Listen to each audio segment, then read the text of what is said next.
On today's episode, Optionality, making choices with finite resources. Welcome to the ultimate crowdsourced personal finance show. This is Choose FI. You're listening to Choose FI Radio. The blueprint for financial independence lives here.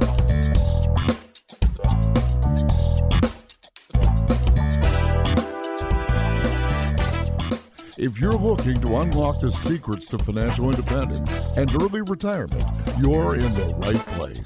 Stay tuned and join a community of like-minded people who are getting off the hamster wheel and taking control of their lives in the pursuit of financial independence. Choose FI, your home for financial independence online.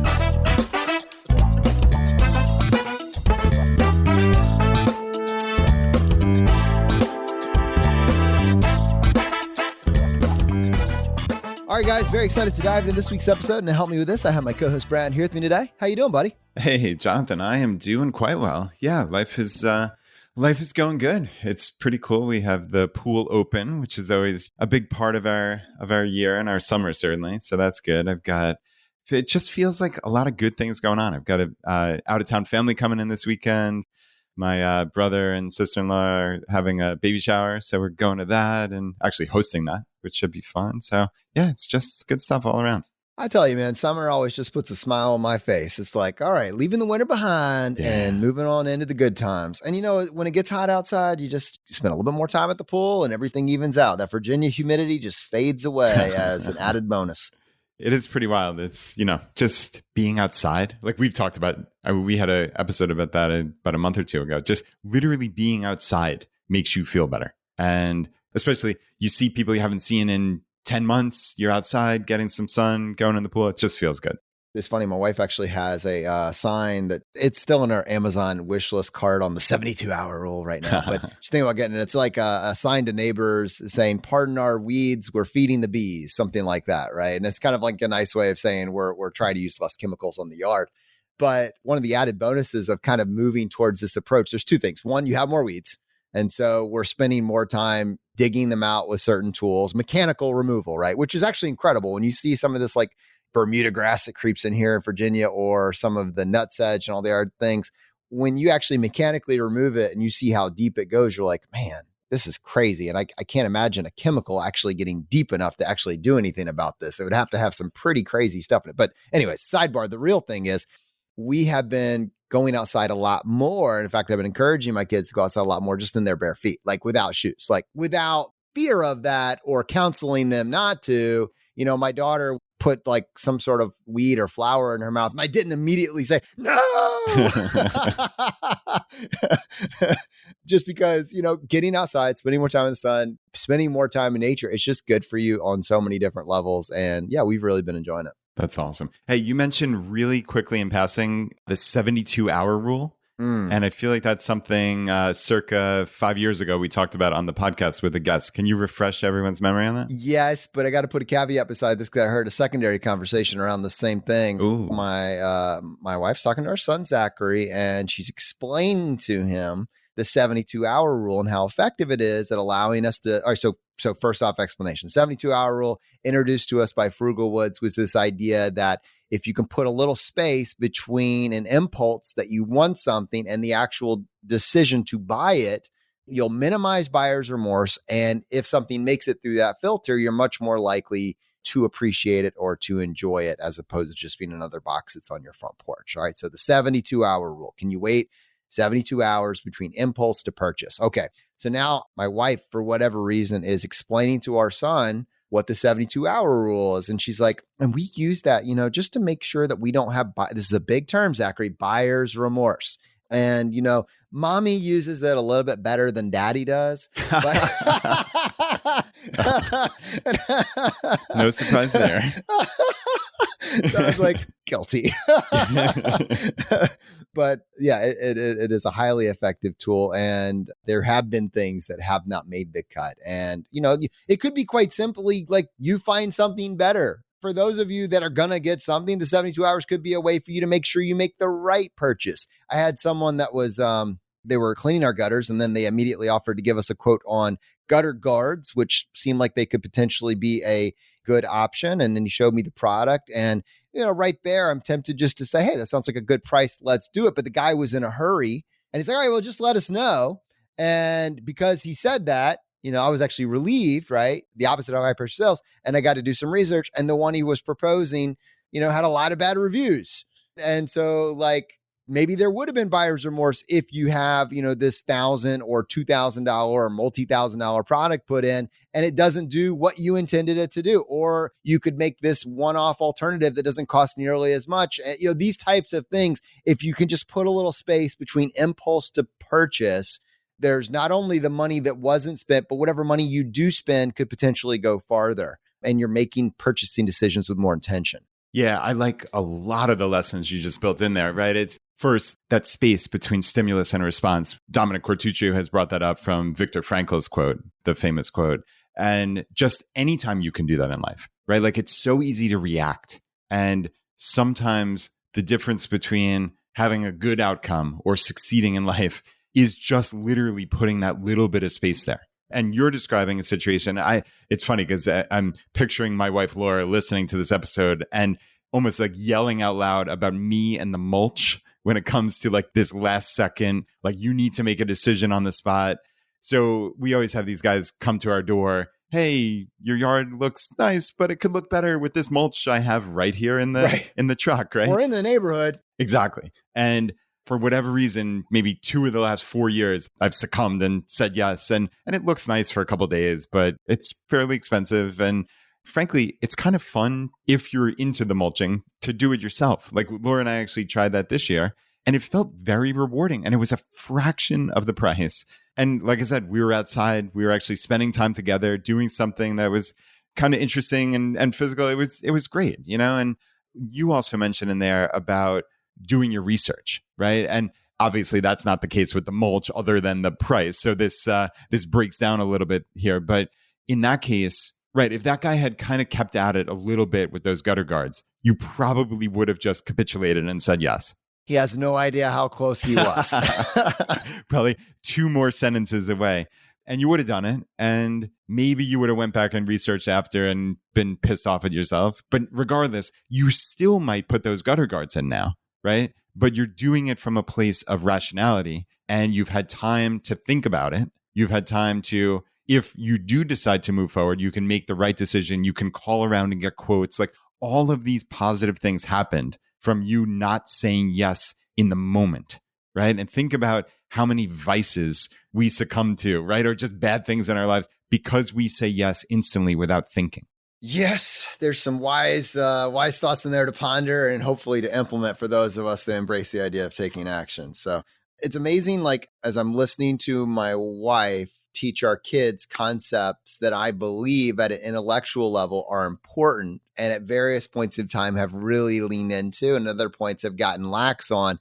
It's an amazing opportunity to remember, oh yeah, that still is important. That's a lifelong thing. And so, I think all of us have things that we've been really good about at various points and we can go back to those archives and say, you know what, let's incorporate a little bit more of that identity. But going to the title of this episode, Optionality, Making Choices with Finite Resources, think about it a little bit longer, make a better choice because there's no reason to spend the money twice, spend the money 3 times.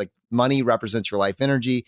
That is one of your finite resources. And it kind of teases up. We have a couple themes that we're going to get into, Brad. And this is another quick story, but it teases up for it. I made my first purchase of Bitcoin this past week, which if anybody has listened to this show for any period of time, they know that I'm relatively bearish when it comes to Bitcoin. Yeah. But I did. So yes, there is a hook on this. I had to pay a ransomware fine. I talked about this about 10.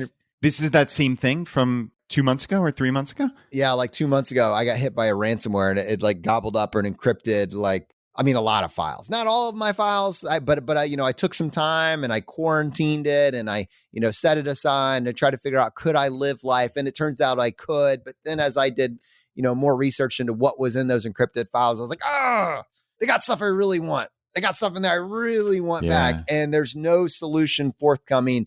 And I'm not going to die on this hill 20 years from now, when there's a chance that maybe I could get, because you can't recreate some of these. Some of them are family memories, et cetera, important documents. And so the ransom was 0.03 Bitcoin. and Bitcoin had dropped down to around 20. I say dropped down, but it was around $28,000 a coin at this point. And so I was like, oh, it's around $800.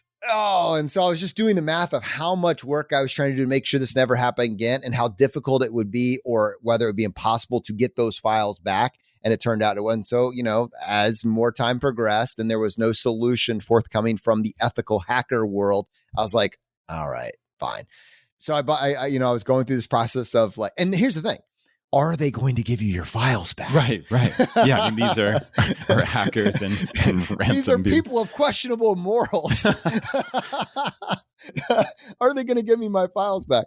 So, after first making sure that all my data was backed up, that like it wasn't going to further damage my computer and everything else, now I'm kind of more prepared to see if I can get these files back, knowing there's a chance I'm going to, in this case, spend $800, send it to some Bitcoin account, and then maybe nothing is going to happen. And there's a couple interesting data points there. Like it worked. First off, it worked. I sent 0.03 exactly. There were a couple things like first I bought exactly 0.03 and then I realized there were going to be some fees involved in sending it. And I was like, oh, maybe I better get a little bit more, but how much more? How much is this? Because I've never sent a Bitcoin before. I'm not crypto naive, but I've never actually bought and transferred a Bitcoin. And so anyways, like, all right, maybe I need a little, how much more though? And do I want to do a slow, medium, or fast transaction? These sorts of things to account for. But what's interesting about this for the nerds out there, and I'm one of them, so I'm with you, the way that they were going to give me my decryption key was upon transaction confirmation, you would have to go to the blockchain explorer and then you would look in the OP return, I guess it's called OP return hash or section, and they would then give you your decryption key. Well, this is my first time looking at the Bitcoin blockchain explorer. There's a ton of random lines, a lot of like 50 character digits, 32 character digits. There's all sorts of OP line items. And I'm like, well, which one is it? First of all, it took about 20 minutes for the transaction to confirm. And then it took me about another 40 minutes to copy literally every single like long extended character and throw it into the decryption key to see if that would be the one. And so for you can't get on customer support help with the criminals, like, right? Is there a way I could send another message back in another Bitcoin transaction saying it doesn't work? Yeah, please help. And they even have a message in the ransomware saying, we do not respond to messages. There is no way to contact us. Do not try. And I'm like, So like for about, you can imagine for an hour, I'm convinced I've just spent $800 and I'm not gonna get it back. But finally, one of the codes worked, and at that point, I couldn't believe it.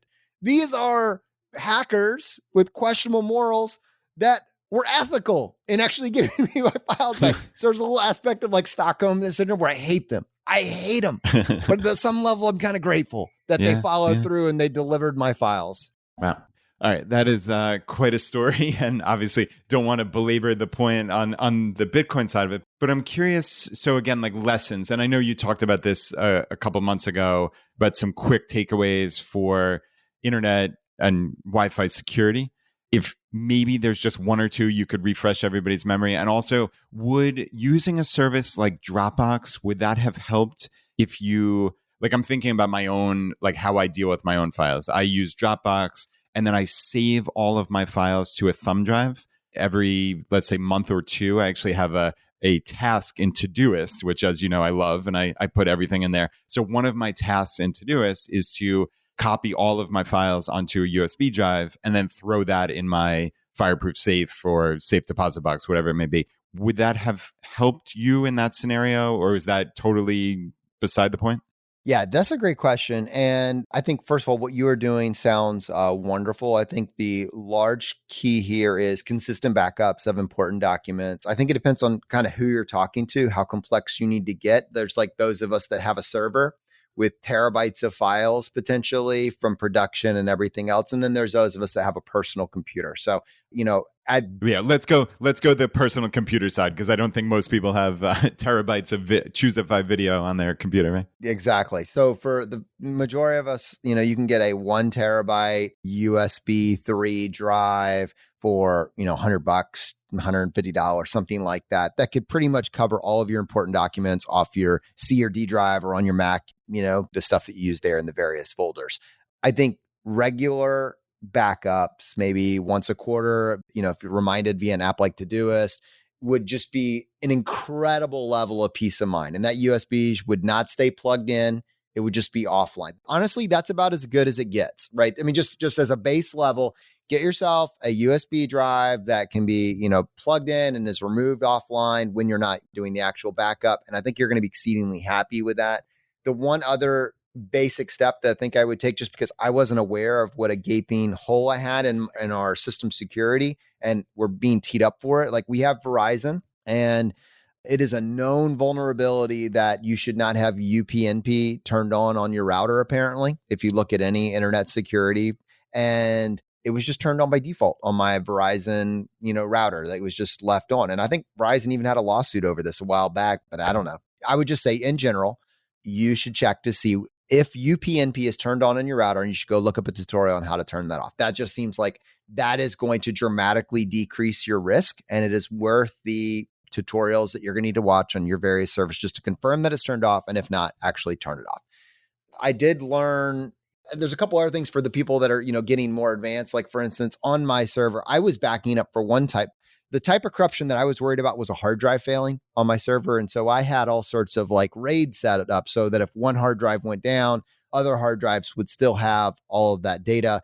And I'm convinced as well now that the key for me is just having another, set copy that is backed up on a quarterly or, twice a year basis, something like that. So, and I've found out various software solutions, and I'm looking into getting more sophisticated. But simple takeaway is turn off UPnP on your router and make sure you have a copy of your files offline on some sort of regular interval. All right. Good takeaways. And then hopefully we won't have to pay Bitcoin ransoms like our buddy Jonathan. I was not really wanting that to be my first interaction with Bitcoin, was paying a ransom. But for me, that's what it was. And it did work. And so for that, I'm grateful. Having said that, talking about crypto just for a second here, the markets in crypto has been very, very interesting. And we did an episode a while back kind of looking at kind of the various ways that people could interact with cryptocurrency and, DeFi. And we mentioned a few of the blockchains that were out there and talked about a few of the problems that they've experienced. And one of the ones that we mentioned, it's just timely because we're watching it in real time right now. We mentioned in passing Luna, and we mentioned that one of the risk from this type of platform is that it pays you out. It was paying out this incredible return of around 19-20% at the time of the recording. And that one of the risks with, something like that was that the return it was paying out was in a stable coin called Terra. And that stable coin was supposed to be pegged to the dollar. And the biggest risk is that that stable coin that you're getting paid in becomes depegged from the dollar. And in which case, what's backing it? How is it maintaining that peg, et cetera? Well, Brad, this past week, for people that were watching crypto, or the past 2 weeks, Terra and Luna was the primary talking point just because of the face melting death spiral that it went into. Yeah, this was wild to watch in real time. And really the tech aspect of it is kind of beyond my comprehension or understanding of what happened. But I think that's actually a good thing in the sense that, just like always, I'm looking for simplicity in life. And I've yet to find anything, honestly, that's truly complicated in life that makes sense. Like that the complexity adds value, doesn't detract. And I think at its essence, life is pretty simple, or it can be. And whenever you see people layering on complexity to something to prove how brilliant they are, it usually ends up in tears and a lot of wasted money and money burned. And that was the case with this crazy, Terra and Luna, right? It was this blockchain named Luna, and this one guy named Do Kwon who founded this and who walked around acting like a genius and making fun of everybody for not understanding how brilliant he was and how brilliant the system was, when people of good faith were saying there's a real exposure here if X, Y, and Z happened. And he basically just kept saying, oh, this is impossible. It could never happen, in essence. And someone, I don't know, maybe took that as a dare and attacked this stable coin that he had and attacked this blockchain. And the whole thing was built on a house of sand. It wasn't like these stable coins are very weird. And for anybody who's listening to this and has no clue, it's, join the club in essence. There's not much not much behind this, but like there are some stable coins which are basically just like one-to-one representations of US dollars, more or less. And there are some of them that actually have dollars in reserve, and it's just a digital representation. Like that makes sense to my brain. There is literally a dollar sitting in a bank account that represents this $1 stablecoin. That's fine. Okay, this thing just operates on a blockchain. Like that makes sense to any normal human. This Terra thing was this algorithmic stablecoin, which is more or less just poof, vanished, came into existence out of nowhere and is supposed to represent this dollar. But again, somebody attacked this blockchain and went after this peg that it was almost like an old school like money market, how like those are pegged to the dollar. And then anytime it gets off its peg, even just by a little bit, it means there's something like dramatically wrong. And then you saw this UST going to like 93 cents. I mean, like that doesn't sound like a big drop because the stock market drops or crypto drops, but it's a massive drop when it's supposed to keep at or around a dollar within like a 10,000th of a percent, within a dollar. And to see it drop to 93 cents. And then everybody's talking, can they defend this thing? Can it come back? And it was, as you said, in this death spiral. And the long story short is ultimately somewhere in the tune of $40 billion, Jonathan, $40 billion of value vanished within like 24 hours. These things, there were these two, and again, this is way beyond the scope of this podcast, but there was this Terra and Luna. There were these two, one stable coin and another, I guess, a crypto in some regard or some type of token. And they were tied together and they both essentially are worthless now. And yeah, $40 billion just vanished off the planet. If we were a dedicated crypto show, there would be episodes and episodes of like forensics that could go into this and lessons learned, et cetera. But the one that comes to my mind immediately is a question that we had really, really in passing. How much is a cryptocurrency, any particular one, how much is it worth? And Brad just laughing because it's impossible to know. What is the intrinsic value of a Bitcoin? What is the intrinsic value of an Ethereum? What is the intrinsic value? Well, it's worth what anybody is willing to pay for it at a particular point in time. But the intrinsic value, what is that? And so in this case, the whole pie was valued by investors at $40 billion one day. And the following day, it was valued at effectively zero. I mean, that is an astonishing course correction, Brad. And it really just takes me back to that point where I asked you, like, Brad, well, okay, well, that's fine. But how much is, a token, any particular token, how much is it worth? And you cackled, I think was the actual thing. Yeah, I mean, it's hard. Obviously, it's very hard to know. Is the answer zero? Is the answer whatever Bitcoin is now? It's impossible to know. And in fairness, and I want to just make sure that this is clear, like I was extremely negative on cryptocurrencies for many, many, many years. As we've discussed on the podcast, as we discussed in those couple episodes on NFTs, I think there is great technology that could come out of some of this stuff.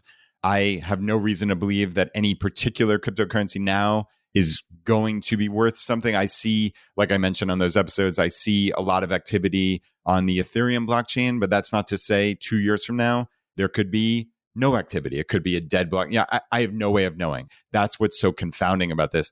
I'm super interested in the tech, but I have no way to know if these things are worth anything or if they will. But one quote that comes to mind was actually Warren Buffett in his recent shareholders meeting in Omaha. There was some quote, and I'll paraphrase it because I don't have it exactly, but he basically said that he wouldn't pay $25 for all the Bitcoin in the world. And of course, people went crazy on him, right? Like, oh, he's this stodgy old guy. He doesn't know any better. It's past him now. And to be clear, I would pay $25 for all. Well, I guess if you had all of it, it has no value. That is it. That is it. I think Mr. Buffett is so genius. Jonathan, you just stole my my punchline. I'm sorry. I'll give it back to you.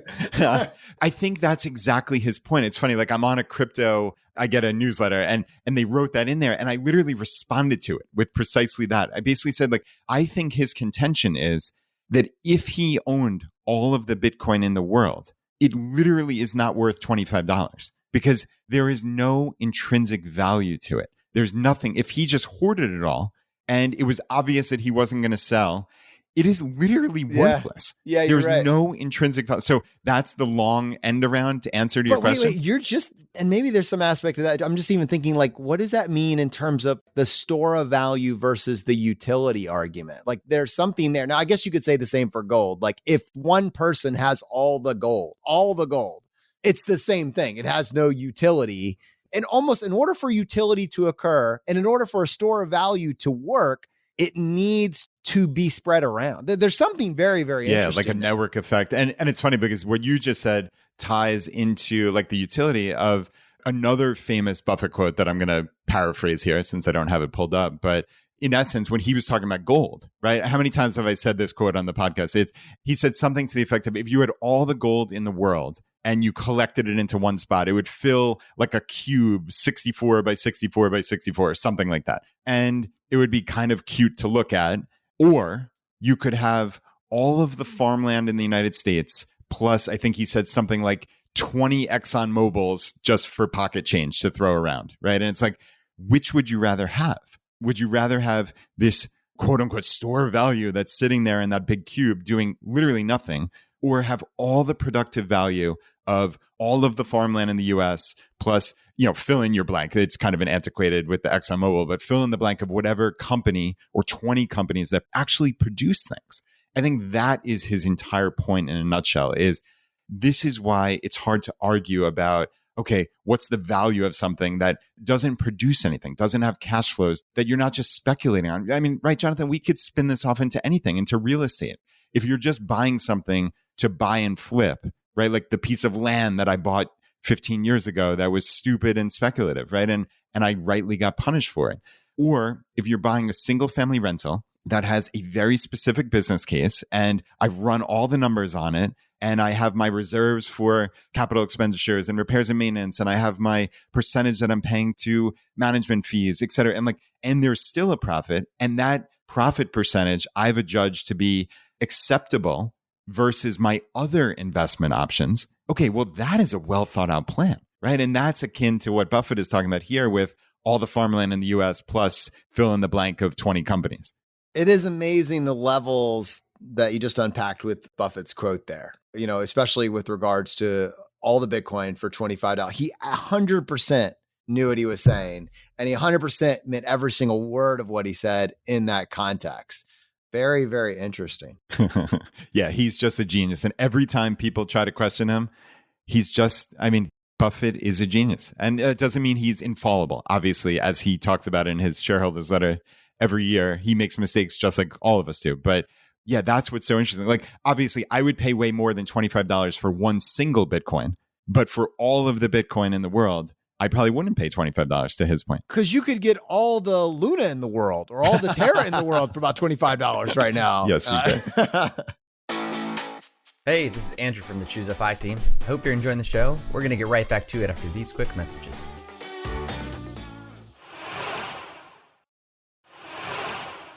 Okay. Guaranteed returns. That's one thing to talk about. Why did so many people put so much money into, I guess in this case, the Terra Luna thing? Just a few months ago, you had people that, I say this and that's qualified. I saw several stories about individuals that lost $25 million fortunes in Luna. It's now worth, a couple $100. I saw stories of individuals that just took all of their, life savings and they took what they were going to pay off their mortgage with and just used it to pay their mortgage, with this set thing that was totally secure, because this guaranteed 20%, it's so obvious. Why isn't anybody doing it? And I had a conversation with a neighbor who had a buddy, these are super high educated individuals in the medical field that put their life savings into Luna, and it's gone. It's gone. That guaranteed 20% return. Guaranteed. But how many, like that guaranteed return that is offered to us by so many marketing machines, that super high return compared to just that boring, what you could get keeping up with the market, like those guaranteed returns can get very, very expensive in certain contexts. And in fact, I would say the vast, vast majority of those guaranteed ridiculous returns end up, with the benefit of hindsight, being extraordinarily expensive. Yeah. So many thoughts come to mind. And a lot of this, it's easy to reflexively say, with the benefit of the knowledge that we have and our listeners have, like, oh, come on, a 20% return? You really thought that was guaranteed? Like, how could you be so stupid? Right? Like, that's the reflexive thing that I can see people saying, I can see myself saying. But then I think back to, okay, how do I know that? Where did I get that knowledge that seems so self-evident to me today? And it's over 20 years of an adult lifetime of finding these lessons and seeing it in practice, right? And thinking about past schemes like this. Like, I think about Bernie Madoff. This is a perfect example. And what's interesting is his is a slightly different lesson, but it's similar in that his was essentially a guaranteed 12% annual return. That's what he promised. And it was no more, no less, within reason. And the short answer is there's nothing that can guarantee a smooth return like that over years and decades. So if somebody is guaranteeing you a consistent rate, other than like the government, or, obviously I'm not talking about like very obvious things that are written into contracts that are like basically immutable, but within reason, you go to somebody like a Bernie Madoff and he guarantees you 12% annual return, come hell or high water, in the best years, the worst years. Red flags should be going off in your brain immediately. Because as we've talked about, Jonathan, there are years where the stock market is up 30%. There's years where it's down 25%. Like, there is nobody that can give you that consistent return. And what's so interesting is he picked that number, that 12%, which is so alluring, right? Because it's higher than what's reasonable, but it's not so unreasonably high that you would think that somebody with significant knowledge couldn't hit that, right? So like, he knew how to play this game so perfectly that, again, like, that 12% is better than you're going to do with almost anybody else, but it's not the unreasonable, to our ears, 16, 18, 22%, whatever it may be, like this crazy Terra and Luna thing, right? So it's interesting seeing stuff like that. It's also, I go back again, and I will be quiet and let you talk at some point here, but I think about, if you remember, there were two companies called Lending Club and Prosper. So this was probably about, I don't even know, probably 10 years ago, plus or minus. Don't quote me on that, but it's within reason. 10 years ago, they came out, and this was like an investing platform that you could do where basically it was a marketplace matching up lenders and borrowers for unsecured loans. Okay. And now it was like peer-to-peer lending was the buzzword. So peer-to-peer lending, somebody like me has some money that he's looking to invest, and there are people coming to this site to borrow money. And I think you could borrow somewhere up to like $25,000 or something like that. And you put in specifically what it was for. And then people like me would go through, and you could literally read their like whole like story of like, I'm going to use this to pay off credit card debt and this exact balance. And you got a sense of their credit score and all this other stuff. And it was a fascinating experience and experiment in understanding risk, right? Because at its essence, that's what we're talking about here. We're talking about understanding risk. So they had them tiered into like, it was like tier A through tier like F or something like that. It might have been G at the beginning, if memory serves, but it was all based on some proprietary algorithm that Lending Club came up with, basically, of, okay, this person has X credit score and their income is from this, and they put them into these tiers, and based on that tier was what interest rate you would get as the lender. Okay. What was cool was you could put in as little as like $25 per note. So like they might be borrowing $25,000 or $18,000, and you could put your money in and invest in $25 increments or whatever you wanted, really. So it was actually a really cool thing. But over the years, and I think I put in something like $10,000. So it wasn't a minuscule amount of money, obviously, but it wasn't a life-changing amount. And I just had it auto invested based on like a certain, I want 40% in C grade notes and 37% in D and all this stuff. And it was fascinating to see how many defaults there were based on these different tiers. And ultimately then, because you have to adjust that gross return, sure, the level F was giving you a 25% gross return, but after all of those defaults, they weren't much higher than like the A level, which their gross return was 6 or 7%, something like that, their interest rate, and ultimately my return. But after all was said and done, almost all of them paid back on time, in full, etc. So that was, you got your net return was pretty close to the gross return. But whereas the higher it went on this scale, this C, D, E, F, it was the bigger the gulf. So that's what I think of. I think of risk versus return. This is a very interesting look. As I think about the different opportunities that are out there, there is the actual risk of the investment. Then there is the actual. So it's kind of interesting. We're bridging the gap here from old investment opportunities used to always return in dollars, right? Like that was, or, fiat currency of whatever nation you're coming from. But the risk was, will I get my dollars back? And we've kind of bridged the gap. And now with some of these, newer options that are out there, like with the Luna Terra situation, the return was not dollars. It was a stable coin. It was, something else. But so when you go and you look at the older options for investment, you had to evaluate how much risk am I taking on that I'm going to get a return on my dollars in dollars, and then it's all the traditional stuff around, this being, I guess, a scam. So is it just risky because the person might not pay? Is it risky because the platform might be a scam and I have, numbers that are going up on a screen, but I can't actually withdraw them, which is effectively like, hey, Bernie Madoff's giving you your 12% every single year. The computers are probably still running. But if you try to withdraw it, you can't. And that's what you see now. And it's very easy for scam artists to spin up a website and on the screen, you're a billionaire, but you go to withdraw it and you can't access anything. And so they can say, look, no, we're still giving you 5% a day, 5% a day. Like you can't get returns like this anywhere else. It's guaranteed as long as you don't try to withdraw it.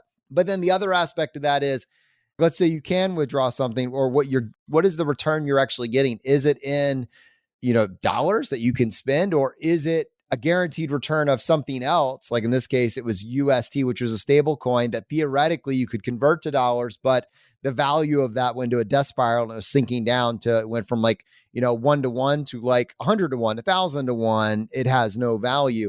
This is kind of just the interesting thing to think about in the context of guaranteed returns and in this newer world of decentralized finance, where there are a lot of regulations around paying you back in dollars.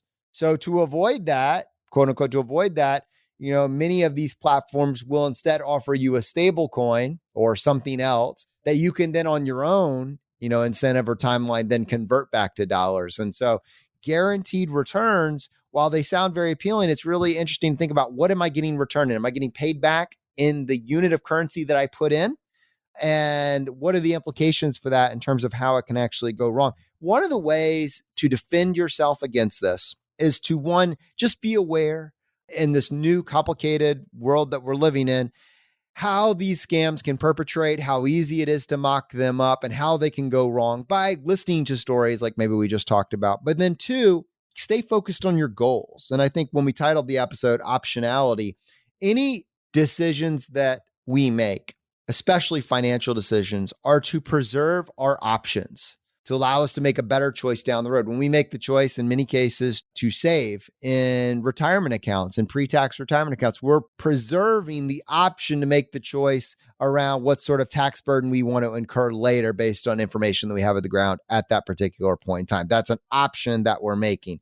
And when it goes to an investment, when you commit sums of money to an incredibly speculative investment that may be a scam, but the return is quote unquote guaranteed, there could be a lot of doubt about what options you are preserving for that money. Will you ever see that money again? Maybe, maybe not.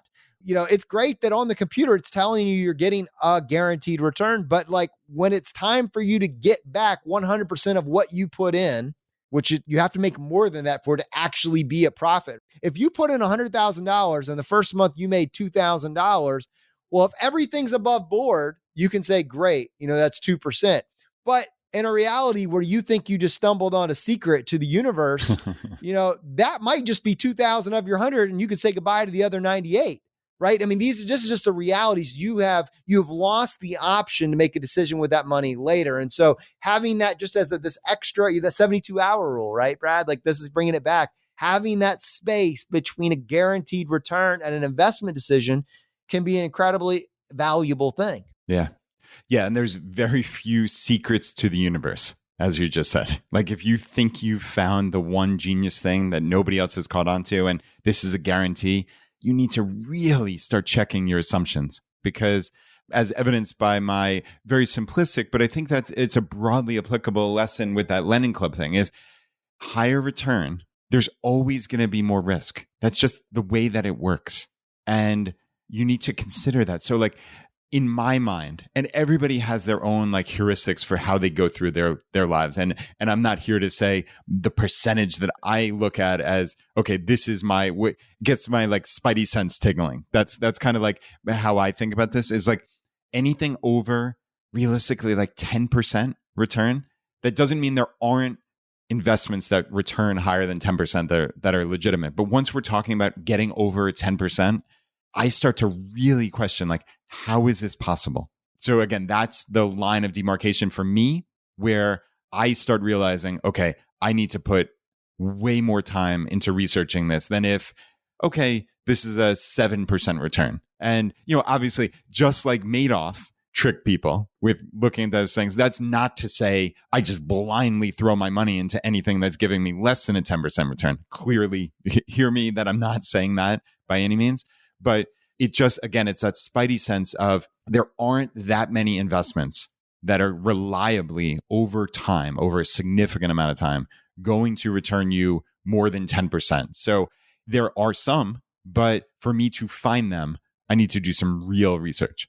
Quick thought on that as you were saying it. So like, let's say it is a 10% return and you're kind of on the fence about it, but it's a 10% return and you feel this urgency because whatever XYZ fact, there's a little bit of fear driving you to do it more quickly. You haven't done all your research, just a point of consideration.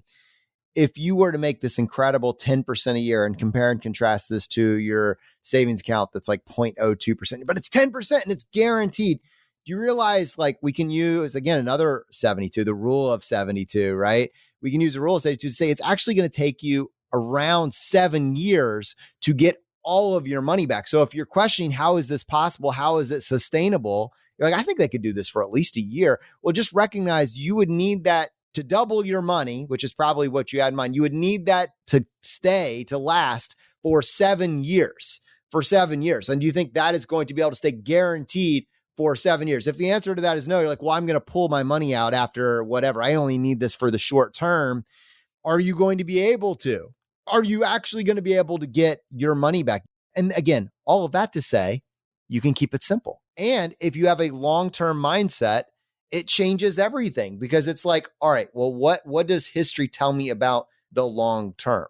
Yeah. And I'm sympathetic to the people, obviously, that lost a lot of money in this. You said your own friend, your neighbor's colleague lost money, it sounds like. I mean, I am 1 degree or 2 degrees of separation from several people, from a real person, not just an internet meme or some dude, Google story, but 1 or 2 degrees of separation away from someone who's, I'm sure, has been financially scarred for life. And at bare minimum, has been scarred. Yeah. And like I said, very sympathetic, and you don't want to minimize the human suffering, but there clearly are learning lessons from this.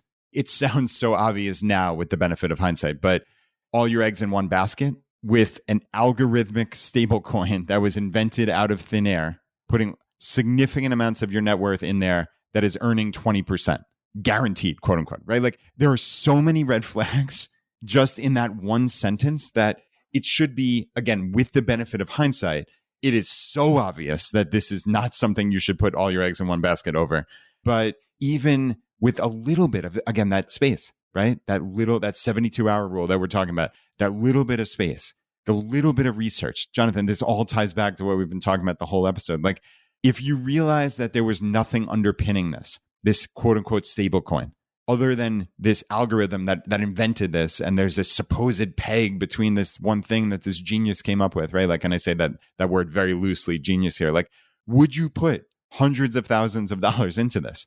I mean, no, you'd have to be crazy to do that. Now, is that to say, and this is not like, let's rip on the crypto industry. Like, I think there are some of these interest-bearing accounts that I personally would consider putting a small amount of money into for different reasons. And again, this is not financial advice. None of this is, but like a company like Gemini, they're a real company under the state of New York's laws. Like their stablecoin is backed by actual dollars in the bank, as I understand it. Like, and their return is something like 7 or 8%. Like, do I think that's at least passes the sniff test of could this be reasonable? Yes, I would possibly, after more research, consider that.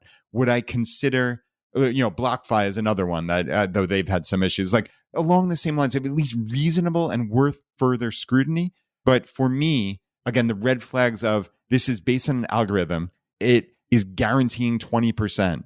And there's this one like megalomaniac, quote unquote, genius who's like ripping on people on Twitter about how brilliant he is and how stupid everybody else is. Like, I would run as far and as fast as I possibly could from that. And Brad, I think one of the reasons we wanted to do this is one, obviously, like in the crypto space, this was people need to understand the context of this. The value that was wiped away is the equivalent of obviously the Madoff scenario. But I think honestly, the amount of value that wiped away was similar to what the Lehman Brothers experienced back in 2000. The $40 to $60 billion, the amount of money that we're kind of talking about here in terms of like market cap and valuation. And I get that's not exactly 1-to-1 with actual dollars, but it just got wiped away. And this was a big chunk of the crypto economy and it's just gone. But the reason I bring that up is like financial uncertainty. In times of financial uncertainty and heightened levels of maybe fear, these types of schemes sound increasingly attractive.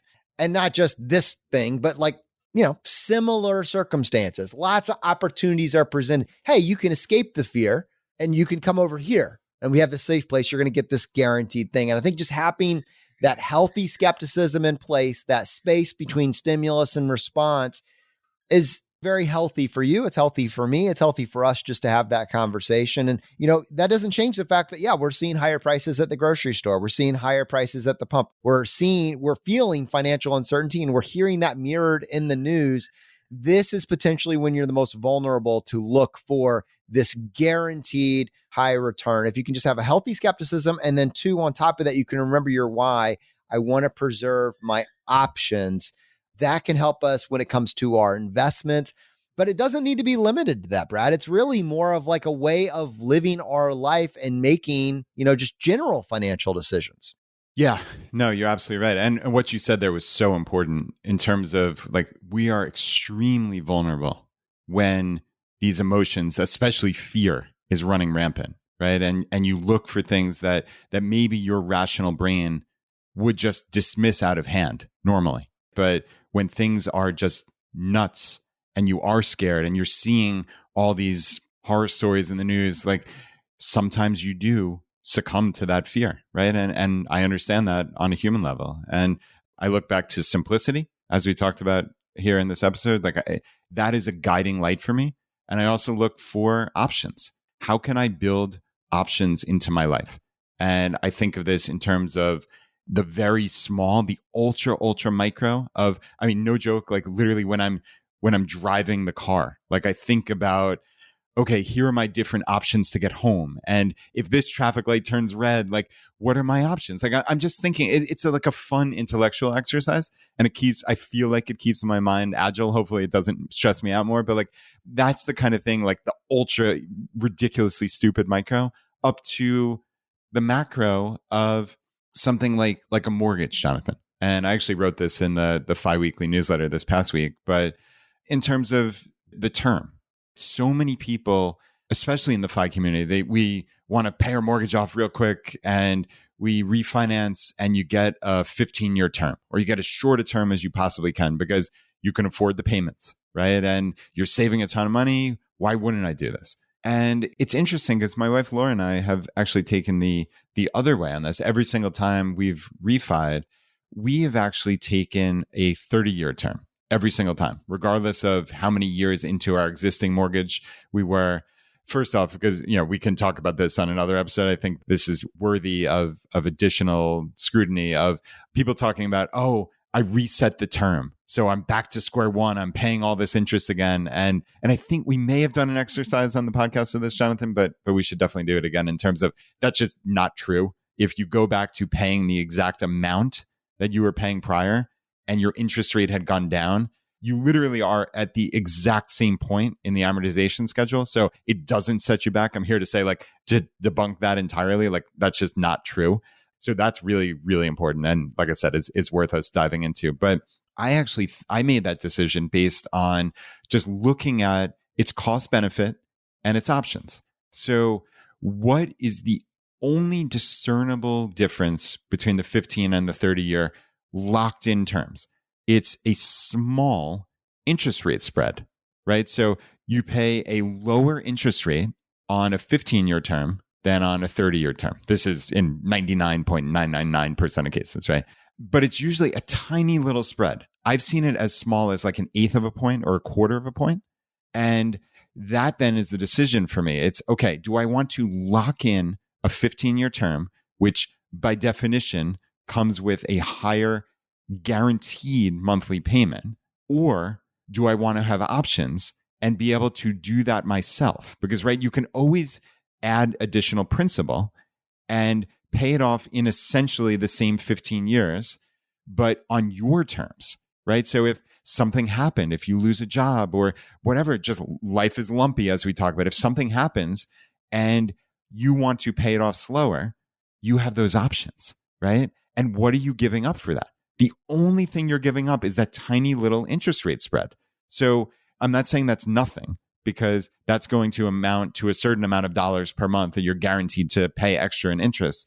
But when I've looked at it, it is a negligible amount for the optionality that I'm getting. And that, again, that's my analysis of it. Everybody has to do their own analysis, and it's very personal. But for me, that's the kind of thinking that I really go through life with, and I think is useful in a range of different areas. And, I could come up with other examples, Jonathan, but that's really the most impactful one for sure. I think this would be a kind of an interesting exercise for people, just to think about their life as is, and then where it is they're heading, what it is that they want to do, and just think about the different directions that they could go, the options that, are afforded to them, and how they could lean into one area or another to unlock flexibility. Think through, do we want to focus on increasing income this year? Do we want to focus on slashing our expenses? Are our expenses bloated and we do have room to cut? Or maybe like things are already very tight here. Just think through, what do we have control over, and what moves could we make over this year to unlock increasing levels of flexibility? Is it maybe realizing that the world has normalized, minus Elon Musk, has normalized remote work, right? Everybody except Tesla can now work from home. And maybe it's time for you to act on that and see whether or not you could formalize it. There were a few people that maybe were like missing their commutes, but I haven't heard any of them talking about it in a while. So I'm thinking they have, figured this piece out. What does it mean for your ability to unlock, a new geographic location when your job is now fully remote? I just, met a fellow down the street, and they just moved from Boston. And I asked him, okay, well, did you leave your job? Nope, still working there. Just, we realized we're fully remote now and we can be anywhere. So we decided to come to Virginia. I mean, this is a reality. And it used to be like you could just go get a job somewhere else, in a different geographic area. But now your companies have normalized this. You could be on the forefront. There might be more options afforded to you than you have really given yourself permission to imagine. It might be time just to take a day or two and think about, what can we lean on? What can we change? What can we alter? How can we build a life that we don't want to escape from? How can we keep the fear at bay? And how can we make decisions informed by this desire for simplicity? Brad, I just wanted to give you a compliment, man. I've really been enjoying your bi-weekly newsletter. I mean, it's one of the highlights of my week. I just love how you put it together. And I think it's an incredible value add for the community. There's over 100,000 people, I believe, at this point that are getting that bi-weekly newsletter. And I know you get, so many replies to it, a lot of which you get a chance to actually add back in. The whole idea that you had and that you told me about 3 years ago was this virtuous circle. Like, the idea that we can put ideas out into the universe, they could spark people to take action, and our community could let us know what they took action on to then encourage other people to take those same actions. I wanted to read one little snippet that stood out to me. Bree said, and this is from the last bi-weekly, you included it in there, "My 1% better is taking advice from Choosify to write a letter to the IRS. I've been helping my parents since my dad got Alzheimer's when he recently passed away. I found a notice from the IRS my mom thought was a scam. Due to his illness, they either lost or didn't enter an important document into their 2019 tax return. They'd sold stocks and rightly owed over $5,000 that year. However, the notice included a $1,200 in interest and about a $700 penalty. I took the Choosify advice from one of your episodes and wrote a letter explaining an illness and stating that they'd never made these errors. They'd always paid on time, and please forgive the penalty and the interest. We'd happily pay the rest. Mom just got a letter that the IRS forgave the entire bill. I am still in utter shock and feeling immense gratitude for this, and I continue to learn from the Choosify community. Thank you." And so, Brad, I really just wanted to, just give you some confirmation. I think these emails are very valuable. I know the community appreciates it. And to individuals that are hearing this and maybe just weren't aware that we have that, I would highly encourage you to add this newsletter to your weekly digest. I know there's a lot of people asking for your email out there, and maybe your inbox is cluttered. And I wouldn't deny that you should probably unsubscribe from 90% of them. But this is one I think you'll value. I think it's one that you'll appreciate having. It's a once a week email. And if you're interested in being on that bi-weekly newsletter written by Brad every week, then you can go to chooseify.com/subscribe. That's chooseify.com/subscribe. So, Brad, keep it up, man. It's absolutely fabulous. Yep. All right, my friends, the fire is spreading. We'll see you next time as we continue to go down the road less traveled.